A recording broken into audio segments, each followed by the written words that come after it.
This is TWiT. Julia Reda, who is a member of the EU Parliament. It passed the first vote, I think, today, and there's further votes, and some countries are saying, whole countries are saying, no, this is gonna harm innovation in the internet. But the big countries, let's see, where do I find that? Julia Reda's blog is the place if you want to read more about this. She is great. She's a member of the REDA. Pirate Party, the Greens. She's in the, well, she calls it the Pirate Party, the Greens. She is Pirate Party. Okay, then yeah, she's Pirate Party. I think she is. That's official. Yeah.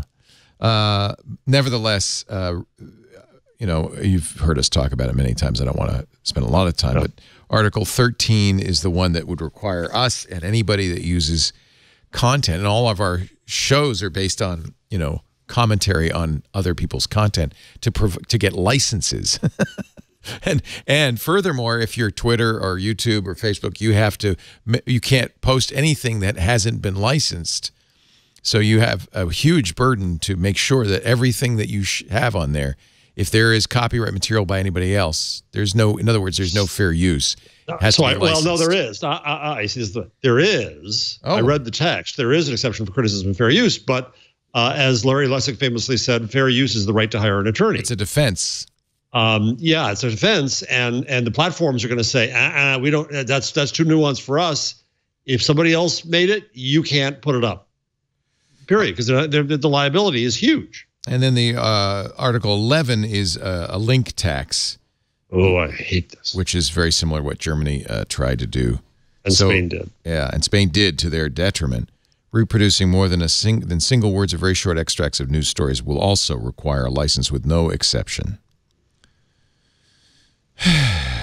Including nonprofit blogs. So the Commons report had this strange factor in there that not only do they consider, because GDPR, they consider, there's a wide range of things they consider to be personal data, like your IP address. They consider, yeah, that's a really tough one. That's a really tough one. It's awful. So now they're proposing to go the next step. Any inference about you own. So everything about machine learning that's about finding patterns and making predictions, now suddenly they're trying to propose that you own that. Now, what the heck that means and how you do anything about that. So Amazon comes along and they want to recommend, you know, these galoshes because you bought those boots. You can't make inference without having someone's underlying data. And that's always been the issue with GDPR. But even if you have permission for the underlying, right? Now they're saying basically you need permission for the inference. Which is silly, because to get rid of that threat, all you do is take away permission to use the underlying data. What that's trying to get to is Amazon might have data on my favorite galoshes, and I'm trying to think.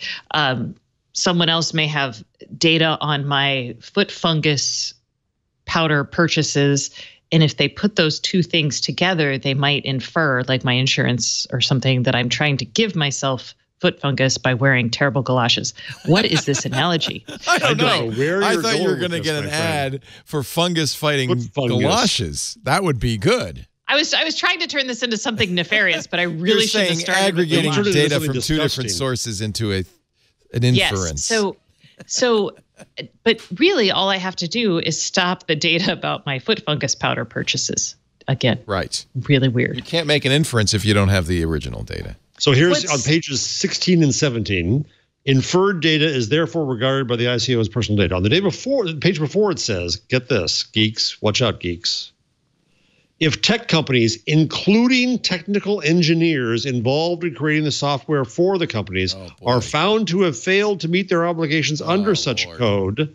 The independent regulator should have the ability to launch legal proceedings against them with the prospect of large fines being administered as the penalty for non-compliance with the code."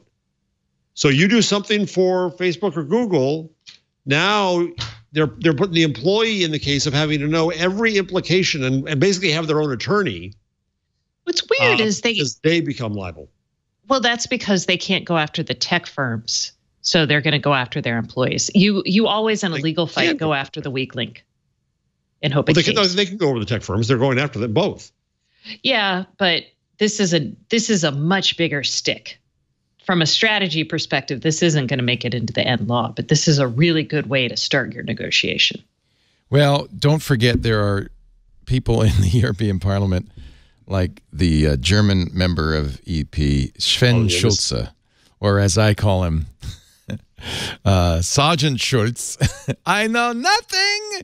About anything? I don't know anything. He thinks Google, because he's getting so many protests over Article 11 and 13, he thinks it's all coming from Google because they all seem to come from people with Gmail addresses.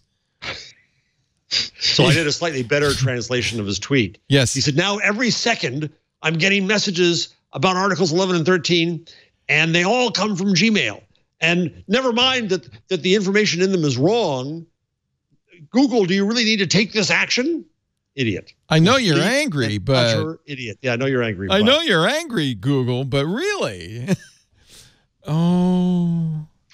He's a member of the European Parliament, I think, right? Yes, MEP. MEP. If we could just get all the old white guys out, we'd be fine.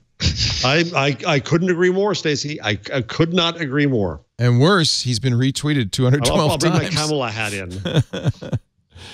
Sergeant Schultz, I know nothing. Yeah, unfortunately, all the jokes back are in German. Or Swedish or whatever. German. Yeah. So yeah, it's wow. It's pretty hilarious. Man, Google, I know you're angry, but you have this fake, really necessary action. I think plus English the needs to be translated. Hashtagged odd things. Yeah, hashtag fake, hashtag Google. And he did the hashtag right. He separated the hashtag from the text by a space, so it doesn't even work. Hashtag upload filter, hashtag article 13 actually does work. Look, hashtag Gmail, hashtag Google, hashtag fake. Plus, he put the space in. Yeah, but it might still work because it looks like they're blue, which means they are links. Oh, that's true. They might. That's right. Yeah. Okay, gotcha. Yeah, that's a good point. Anyway, these are the people. These are the people who are taking over the internet. These are, and when you see me go crazy about this, but I think there's bad people on both sides. Oh. Well, yeah. To coin a phrase. Oh, thanks.